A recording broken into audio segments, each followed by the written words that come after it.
کردار کی اصل پہچان بحران کے وقت ہوتی ہے۔ معاہدے اس وقت نہیں آزمائے جاتے جب حالات سازگار ہوں، بلکہ اس وقت آزمائے جاتے ہیں جب حالات ناساز ہوں۔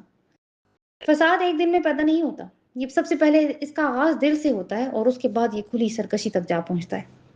اسلام کی پہلی ترجیح اصلاح ہے، انتقام نہیں۔ توبہ کا دروازہ آخری لمحے تک کھلا ہے، لیکن مسلسل خیانت کو نظر انداز بھی نہیں کیا جا سکتا۔ جس لمحے انسان اللہ کی طرف پلٹ آئے، قرآن اس کا ماضی نہیں دیکھتا، اس کا حال دیکھتا ہے۔ قیادت کی خرابی معاشرے کی خرابی ہوتی ہے۔ قرآن نے کفر کے پیشواؤں کا ذکر کر کے بتایا کہ بعض اوقات فتنہ افراد سے نہیں، قیادت سے جنم لیتا ہے۔ مومن کا سب سے بڑا خوف کیا ہے؟ لوگوں کا دباؤ یا اللہ کی ناراضگی؟ یہ آیت نمبر 13 سورۃ توبہ کی یہی سوال ہمارے سامنے کھڑا کرتی ہے۔ نحمد و نصلی علی رسول الکریم، اما بعد، اعوذ باللہ من الشیطان الرجیم، بسم اللہ الرحمن الرحیم، رب اشرح لی صدری ویسر لی امری واحلل عقدۃ من لسانی یفقہوا قولی، اللہم انا اسألک علما نافعا وعملا متقبلا ورزقا طیبا وقلبا خاشعا، رب یسر ولا تعسر وتمم بالخیر، آمین یا رب العالمین۔ پچھلی نشست میں ہم نے سورہ توبہ کی آیات 5 سے لے کر 7 تک کا مطالعہ کیا تھا۔ ان آیات سے یہ واضح ہوا کہ اسلام کی جنگ کسی قوم، نسل یا مذہبی شناخت کے خلاف نہیں، بلکہ عہد شکنی، جاہلیت اور ظلم کے خلاف ہے۔ اس لیے جن لوگوں نے معاہدہ نبھایا، نہ مسلمانوں کے خلاف کسی کی مدد کی اور نہ خیانت کی، اللہ تعالیٰ نے حکم دیا کہ ان کے ساتھ ان کی مدت معاہدہ پوری کی جائے، کیونکہ اللہ تعالیٰ متقی لوگوں کو پسند کرتا ہے۔ پھر ہم نے یہ بھی دیکھا کہ اللہ تعالیٰ نے توبہ کا دروازہ بند نہیں کیا۔ اگر وہ توبہ کریں، نماز قائم کریں اور زکوٰۃ دیں تو نہ صرف ان کو چھوڑ دو، بلکہ ان کو کلام الہی بھی سننے کا موقع اچھے ماحول میں، اچھے اور پرامن ماحول میں دو، تاکہ وہ فیصلہ کر سکیں۔ اب ایک سوال پیدا ہوتا ہے کہ اگر اللہ نے اتنی مہلت دی، معاہدوں کا اتنا احترام کیا اور توبہ کا دروازہ بھی کھلا رکھا، تو پھر آخر وہ کون سا رویہ تھا جس کی وجہ سے اعلان برات ضروری ہو گیا؟ تو اس سوال کا جواب ہمیں آیت نمبر 8 سے ملنا شروع ہو جاتا ہے، جہاں قرآن ان لوگوں کے باطن اور ان کی عہد شکنی اور ان کے اصل کردار کو بے نقاب کرتا ہے۔ تو شروع کرتے ہیں اپنی آیات کو۔ آیت نمبر 8، اعوذ باللہ من الشیطان الرجیم، کیف وَإِن يَظْهَرُوا عَلَيْكُمْ لَا يَرْقُبُوا فِيكُمْ إِلًّا وَلَا ذِمَّةً۔ کیسے ہو سکتا ہے جبکہ اگر وہ تم پہ غلبہ پا جائیں تو نہ وہ لحاظ کریں گے تمہارے معاملے میں کسی قرابت کا اور نہ کسی معاہدے کا۔ اس میں دو الفاظ ہیں جو کہ آپ نے انڈر لائن کرنے ہیں، الن اور ذمتن، ان دونوں کو۔ یرکبو کو بھی کر لیجیے۔ یردونکم بافواہہم وتأبی قلوبہم واکثرہم فاسقون، وہ تمہیں اپنے منہوں سے راضی کرتے ہیں اور ان کے دل انکار کرتے ہیں، اور ان میں سے اکثر فاسق ہیں۔ ایک اور لفظ تأبی، اس کو بھی انڈر لائن کر لیجیے۔ یعنی اللہ تعالیٰ کہہ رہے ہیں کہ اگر وہ تم پہ غلبہ پا جائیں تو نہ وہ کسی قرابت کا لحاظ کریں گے اور نہ ہی کسی معاہدے کا لحاظ کریں گے، وہ تمہیں منہ سے راضی کرنے کی کوشش کرتے ہیں جبکہ ان کے دل انکار کرتے ہیں۔ تو بدعہدوں کے دوغلے پن اور منافقت کی نفسیات یہاں پہ کھولی جا رہی ہے کہ بدعہدوں کا اصل چہرہ کب سامنے آتا ہے؟ جب وہ غالب آ جاتے ہیں۔ اب کیفا کا جو یہاں پہ ایکسپریشن استعمال ہوا بالکل آیت کے سٹارٹ میں، کیسے ممکن ہے کہ ان کے ساتھ کوئی عہد ہو؟ تو کیفا یہاں پہ تعجب اور انکار کے لیے ہے۔ تو تعلقات کی بنیاد دو چیزوں پر ہوتی ہے، نمبر 1 الن اور نمبر 2 ذمتن۔ الن،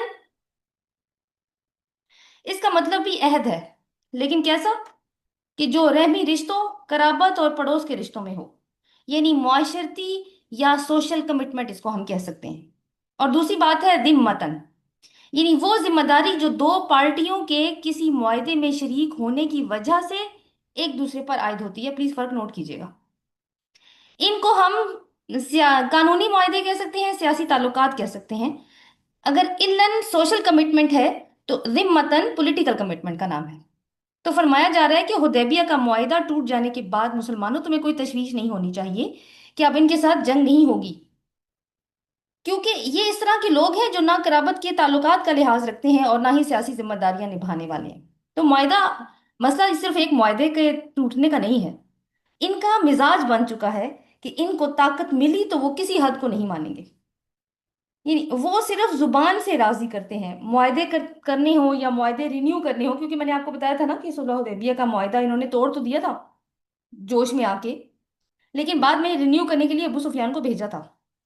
تو معاہدے کرنے ہوں یا رینیو کرنے ہوں تو اس وقت وہ نرم لہجہ اختیار کرتے ہیں